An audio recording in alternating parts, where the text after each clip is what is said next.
Muito bem, queridos, estudo da lição número 7, a parte de quinta-feira. Estamos falando sobre vida, morte e eternidade. Logicamente, Jesus Cristo se tornou o grande exemplo de morte e também de eternidade, de ressurreição. Ele superou a morte de uma forma grandiosa.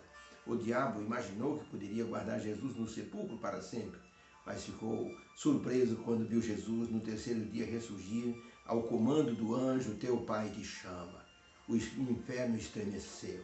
E ali Satanás viu que o seu reinado estava no final e que o seu decreto de morte já estava assim testificado com a ressurreição do Senhor Jesus. Morte para Satanás e vida para todos aqueles que creem em Jesus. E muito importante que nessa quinta-feira estudemos sobre Jesus como sendo as primícias dos que dormiram, ou dos que dormirão, ou daqueles que dormem em Cristo agora. Falando do presente, do passado e do futuro. Várias pessoas estavam se aproximando de uma loja, e essa loja, numa vitrine muito linda, tinha um quadro muito grande, tipo assim, 2 metros de comprimento, por 1,80, aquele quadro gigantesco, mostrando a crucifixão de Jesus. Pessoas atarefadas de lá para cá paravam para olhar aquele quadro e ficavam assim, vendo os detalhes do quadro. Era um quadro muito bonito, era uma réplica de um quadro famoso. E as pessoas ficavam assim olhando. Junto da vitrine estava um menino maltrapilho, olhando os detalhes. Um senhor, um cavalheiro nobre, se aproximou do menino e ficou olhando os detalhes daquele quadro. Súbito, o menininho olhou para o cavalheiro perguntou: você sabe o que significa esse quadro, menino? Ele disse: sim, eu sei. Esse quadro é sobre a crucifixão de Jesus. Veja, lá estão os soldados a crucificá-lo. Lá está a mãe de Jesus ao lado da cruz. Olhe as pessoas em volta. Ele fez um glorioso silêncio, procurando um detalhe a mais. Virou-se para o homem e disse: sabe uma coisa? Nós somos muito maus e Jesus morreu para que nós pudéssemos ir para o céu. Era a única maneira de nós irmos para o céu. E aquele homem olhou os detalhes e o menininho disse para aquele homem: ele morreu por todos nós, ele morreu por todos nós. O cavalheiro se despediu do menino amavelmente e seguiu seu caminho no meio da multidão. De repente, ele sentiu o toque em seu paletó. Quando olhou, era o menininho, assim com o rostinho meio sujo, maltrapilho. E o menininho disse: moço, eu esqueci de dizer uma coisa para o senhor. Ele ressuscitou. Mataram ele, mas ele ressuscitou. E isso foi o maior presente para todo mundo. Ele vai garantir a nossa ressurreição se nós morrermos um dia crendo nele como Salvador. Despediu-se do homem e se misturou no meio da multidão. Aquele cavalheiro ficou olhando o pequenino indo embora e dizendo: meu Deus, eu sou um homem rico e não tenho o conhecimento que esse menino tem. Puxa vida, que coisa impressionante o que ele falou para mim hoje. E ali, parado no meio da rua, aquele homem olhando para o céu disse: eu preciso valorizar um pouco mais a ressurreição de Jesus, porque com certeza ela me fará bem no futuro, porque Jesus morreu para me salvar também. E assim, mais um coração foi embora para casa, pensando na ressurreição e valorizando a ressurreição do Senhor Jesus Cristo.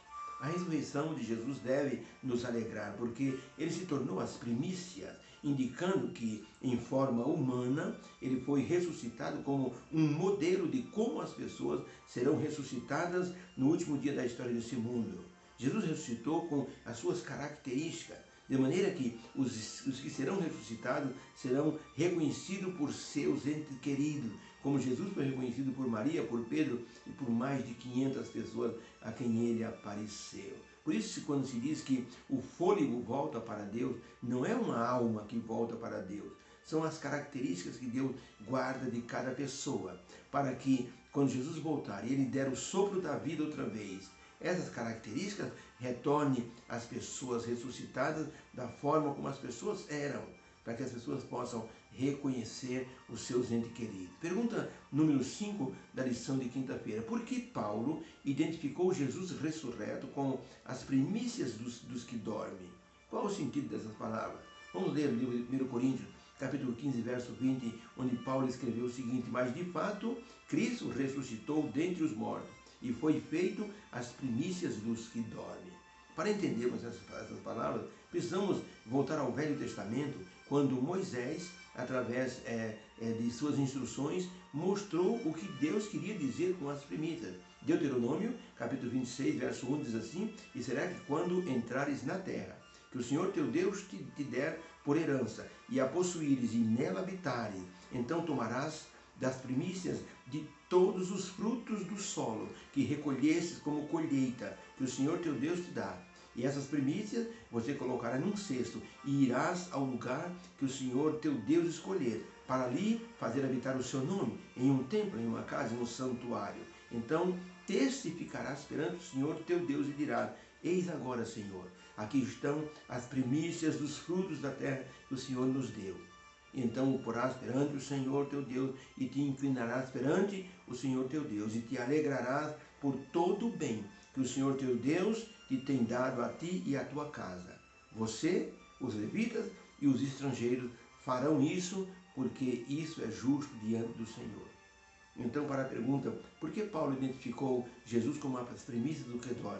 Resposta: Paulo fez uma comparação com a agricultura, para dizer que as primícias da terra eram os primeiros e melhores frutos da terra oferecidos a Deus como uma oferta de gratidão. Assim, Jesus ressuscitado se tornou as primícias dos seres humanos na colheita da ressurreição. E dessa forma, todos os que dormem em Cristo ressuscitarão como Cristo ressuscitou. Ele foi as primícias, o primeiro modelo de ressurreição glorificado. As outras pessoas que foram ressuscitadas, elas não foram glorificadas. Exemplo, Lázaro não foi glorificado. O filho de Naim também não, nem a filha de Jairo. Mas Jesus, ele ressuscitou glorificado. E as pessoas que ressuscitaram com ele foram também revestidas de glorificação e imortalidade e subiram para o céu com o Senhor Jesus Cristo. Trazer as primícias era uma forma de gratidão a Deus pelas bênçãos recebidas pela colheita iniciada. E as primícias indicavam o melhor da terra. Jesus, ao ressuscitar, se tornou o melhor da terra e do céu, ressurgindo com o corpo glorificado e mostrando que aqueles que creem nele irão ressuscitar e serão transformados nos melhores da terra para irem para o céu com Jesus Cristo. Ellen White escreveu no livro Desejo das Nações, na página 785, ela escreveu o seguinte: assim, Cristo, as primícias, representava a grande colheita espiritual para o reino de Deus. Sua ressurreição é o tipo e o penhor da ressurreição de todos os justos mortos. Porque se cremos que Jesus morreu e ressuscitou, assim também aos que em Jesus dormem, Deus os tornará a trazer com ele. 1 Tessalonicenses 4,14. Então Jesus se tornou as primícias, ou seja, o primeiro que ressuscitou, glorificado, para mostrar que todos os salvos serão ressuscitados pelo Senhor Jesus Cristo. Podemos então meditar que os cristãos viverão mais do que os pagãos. Sabe por quê? Porque eles creem na ressurreição de Cristo e reviverão para tornar a ter uma vida eterna. Por isso viverão mais. Deus nos abençoe. Que seja essa a nossa esperança. Que não possamos crer que a ressurreição de Jesus nos garante uma ressurreição se descansarmos em Cristo. Obrigado, Senhor, por essa lição, por essa prova maravilhosa de que Jesus ressuscitou, se tornou o primeiro glorificado para que possamos um dia receber essa graça e estarmos prontos para a eternidade. Aqueles que não passarão pela morte serão transformados pelo Teu poder glorioso. Nós te agradecemos em Teu nome. Amém. Fica com Deus. Um beijo no coração. Tenha uma quinta-feira abençoada. Que o Senhor te abençoe e te guarde. Amém.